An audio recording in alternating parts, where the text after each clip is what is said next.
मोठ्या प्रमाणात मतदार याद्यांमध्ये घोळ निर्माण झाला आहे, हेराफेरी झाल्याचं पाहायला मिळतंय. अनेक याद्यांमध्ये मतदारांचं नावच नाहीये, गायब झाल्याचं पाहायला मिळतंय. काय सांगाल?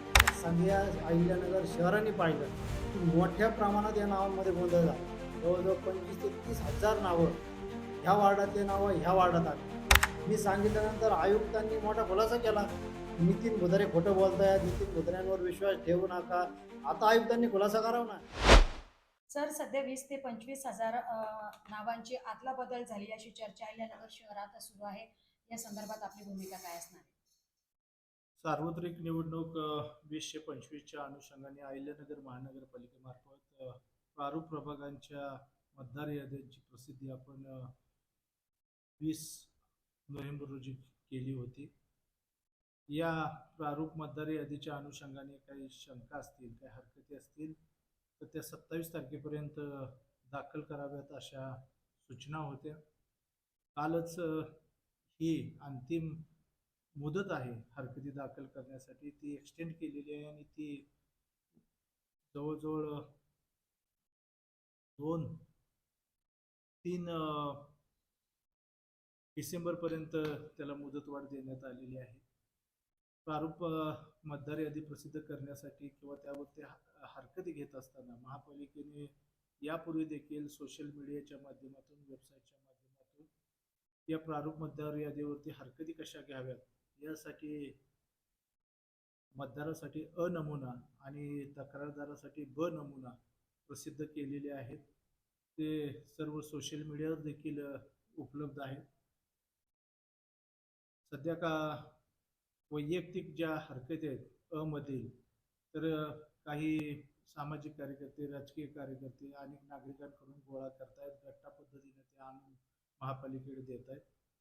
परंतु ते अनुज्ञेय नाही की वैयक्तिक तक्रारदारासाठी नमुना अ आहे.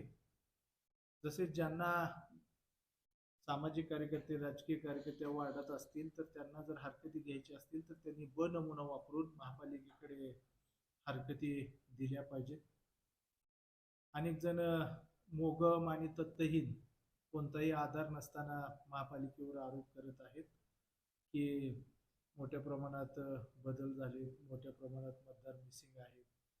या तक्रारीमध्ये कुठल्याही प्रकारचं तथ्य नाही आणि या 3 तारखेपर्यंत हरकती प्राप्त झाल्यानंतर त्या हरकतीची आम्ही स्वतः स्थळ पाहणी करणार आहोत आणि ती मतदार यादी आहे ती करेक्ट करण्याचा आम्ही प्रयत्न करत आहोत. या सर्व तक्रारींचा विचार करून आपण अंतिम मतदार यादी प्रसिद्ध करणार आहोत. त्यामुळं कोणीही कोणत्याही अफवावर, कोणत्याही मोगम स्वरूपाच्या तक्रारी ज्या होत आहेत त्यावरती विश्वास ठेवू नये. बरं. तुम्ही म्हणताय की जे कोणी मोगम बोलतायत त्यावर विश्वास ठेवणे, मात्र नितीन भुतारे यांनी पुराव्यानिशी सर्व मतदारांची हेराफेरी मांडली आहे. काय सांगाल? मला तरी त्यांनी काही पुरावे दिलेत हे पाहण्यात नाही. तुमच्याकडे असतील तर ते दाखवा. परंतु हा जो नागरिकांना जो तक्रारीसाठी वेळ दिला आहे त्यामध्ये ज्या जिनाईन तक्रारी आहेत त्याची आम्ही पडताळणी करू, स्थळपाहणी करू आणि ते आम्ही करेक्ट करण्याचा प्रयत्न करू. पण त्यांनी तर सांगितलंय की ही हेराफेरी केली अशांवर संशयितांवर गुन्हे दाखल करावे म्हणून. मागणी चुकीची आहे त्यांची आणि ती मोगमात मागणी आहे. असं कोणत्याही प्रकारची काही हेराफेरी होण्याचा प्रश्न नाही. ही शेवटी कॉम्प्युटराइज्ड आहे, यादी आहे. 3,07,902 काही मतदार आहेत, त्याची शेवटी टॅली आम्हाला करावी लागणारच आहे. त्यामुळे अशी काही हेराफेरी करण्याचा प्रश्न आहे. बरं. मतदारांना आता हेच माहित नाही की आपलं नाव कोणत्या प्रभागात आहेत आणि तुमच्या BLO यांनी काम कोणाच्या राजकीय हस्तक्षेपातून केलंय का? राजकीय हस्तक्षेपाचा तर प्रश्नच नाही, परंतु ही महापालिकेची वेबसाईट आहे त्या वेबसाईटवर देखील आपण याद्या पाहू शकता. आमच्या प्रभाग समितीच्या कार्यालयामध्ये देखील आपल्याला पाहण्यासाठी याद्या उपलब्ध आहेत. तसेच आपण एक हेल्पलाईन देखील चालू करतो. कुणाला काही मतदार यादीच्या अनुषंगाने त्याचं नाव शोधण्यासाठी सुद्धा त्या हेल्पलाईनच्या माध्यमातून निश्चितपणे मदत होईल. आणि सॉफ्टवेअरच्या माध्यमातून किंवा एखाद्या गुगलवरून जरी आपण गेलो महापालिकेची वेबसाईटवर त्या ठिकाणी देखील आपले नाव सापडू शकते. बरं, पण आता एखाद्याकडे मोबाईल नसेल, वेबसाईट नसेल आणि एखादा ग्रामीण भागात असेल, तर मग त्याच्यासाठी काय सांगाल? त्यांनी कसं बघावा हा घोळ झालेला?